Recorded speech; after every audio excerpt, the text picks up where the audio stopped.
ওয়ার্ল্ডের most popular আর successful character Joker 2 এর teaser trailer release হয়ে গেছে। দেখো, এমনিতে আমি সুপার হিরো ফ্যান, মার্ভেল বা ডিসির ডিবেট আমি অন্তত করি না। আরে মার্ভেল মানে কত কালারফুল, ডিসি মানে ডার্ক। হ্যাট, অনলি সুপার হিরোস, মার্ভেল কিংবা ডিসি ডাজেন্ট ম্যাটার। আর একটা সুপার হিরো তখনই সম্পূর্ণ হয় যখন তার ভিলেন সেই সুপার হিরোর থেকেও পাওয়ারফুল হয়। অ্যাটলিস্ট আমার তো এটাই পছন্দ। মেমোরেবল সুপার ভিলেন যদি কেউ হয়, সেটা আমার জন্য অবভিয়াসলি জোকার। এর একটা বড় কারণ হলো জোকারের এমন একটা সুপার ভিলেন যার কোনো ফ্ল্যাশি সুপার পাওয়ার্স নেই। ইটস অল অ্যাবাউট ওর আইডিওলজি, ওর সোসাইটিকে দেখার যে দৃষ্টিভঙ্গি, যা ব্যাটম্যানের মতন ক্যারেক্টারকেও ভাবতে বাধ্য করে নিজের ক্রেডিবিলিটি নিয়ে। নাও জোকারের কথা বললে তোমাদের হয়তো ক্রিস্টোফার নোলানের দ্য ডার্ক নাইটের হিথ লেজারের জোকারের কথা মনে হচ্ছে, বাট এই ভিডিও হিথ লেজারের জোকারের ব্যাপারে না, জ্যাকুইন ফিনিক্সের জোকারের ব্যাপারে হবে।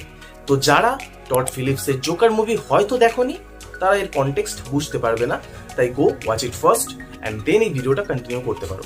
নাও 2019-এ রিলিজ হওয়া টড ফিলিপসের জোকার মুভি ওয়ার্ল্ডের most successful villain oriented movie ছিল, box office as well as ক্রিটিক্সদের দিক থেকেও, আর যার জন্য জ্যাকুইন ফিনিক্স পেয়েছিলেন Oscar for best actor.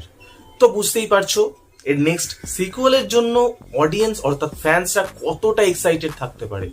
But যখন এই ডিটেল সবার সামনে আসে যে জোকার 2 একটা মিউজিক্যাল মুভি হতে চলেছে আর লেডি গাগা সেখানে হার্লি কুইনের রোলটা প্লে করতে চলেছেন, তো অনেক ফ্যান্সরা একটু হলেও তো দুঃখী হয়েছিল।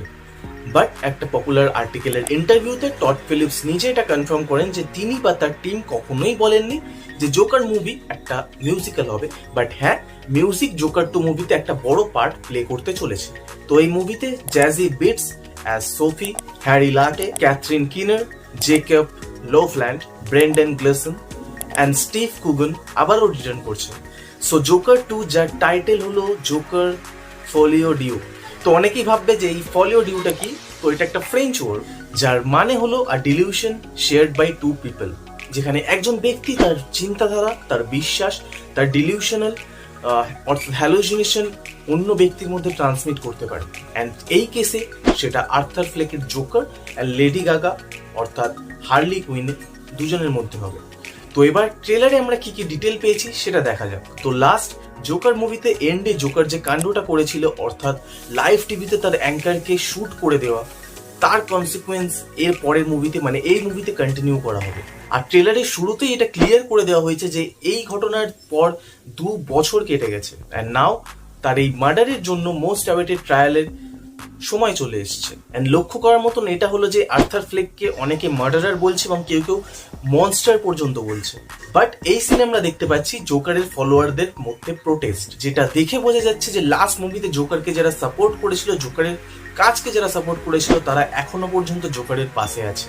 দেন লেডি গাগার হার্লি কুইনকে দেখতে পাই, যার জোকারের সাথে ফার্স্ট মিট অর্থাৎ আর্থার ফ্লেকের সাথে ফার্স্ট মিট, যার রেফারেন্স মুভির টাইটেল ফলিও ডিউর সাথে রিজেম্বল করে, যেখানে হার্লি জোকারের থেকে ইনফ্লুয়েন্স হয় and now she is not alone. আর সব থেকে বেস্ট ডায়লগ যেটা আমার মনে হয়েছে সেটা হলো you can do anything you want because you are Joker.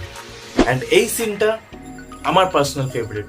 যখন ডিরেক্টর তার পুরনো ফিল্মের রেফারেন্স ইউজ করে সেটা দেখতে আমার দারুণ লাগে। অ্যান্ড দেন আমরা জোকার অ্যান্ড হার্লিকে তাদের নিজের শো হোস্ট করতে দেখি, এবং সেটা ইলিউশন নাকি রিয়েল সেটাই মেন প্রশ্ন। অ্যান্ড দেন আমরা যেটা চাই অ্যাকর্ডিং টু হার্লি, সেই কেওস, ডিস্টার্বিং ইভেন্টস, আর তার মধ্যে কোর্ট রুমে জাজকে মারার ওই সিন বোঝায় যে জোকার এই ফিল্মে তার প্রাইম ফর্মে ফিরতে চলেছে, যার জন্য কেওস ইজ আ ফান। দেখো, ট্রেলার দেখে মুভির সম্পর্কে এই কিছু সামান্য ডিটেলস আমি পেয়েছি যেটা তোমাদের সাথে শেয়ার করলাম। তো যারা টড ফিলিপসের মুভি দেখেছো, ওনার মুভির স্টোরি প্রেডিক্ট করা ইউজলেস, আর যে প্লট, তার শক ফ্যাক্টর মুভির পুরো টোনটাকে সেট করে। তাই এর থেকে বেশি গভীরে আর যাব না। আর তোমরা যদি শুনে থাকো যে জোকার মুভি ভীষণ ডিস্টার্বিং বা ভীষণ ডিপ্রেসিং, এগুলো কিছুই না। তোমরা সিনেমা দেখছো, that character belongs to real life, not real life. তাই মুভিকে আর জোকারকে সিনেমা আর তার ক্যারেক্টার হিসাবেই দেখো। ব্যাস, এটুকুই ছিল আমার জ্ঞান আর আমার পয়েন্ট। বাকি তোমাদের কি মনে হয় সেটা আমায় কমেন্ট করতে ভুলো না। আজকের জন্য এটুকুই, নেক্সট ভিডিওতে আবার দেখা হবে। কি দেখা হবে তো, তার জন্য সাবস্ক্রাইব তো করতে হবে। আজকের জন্য এটুকুই।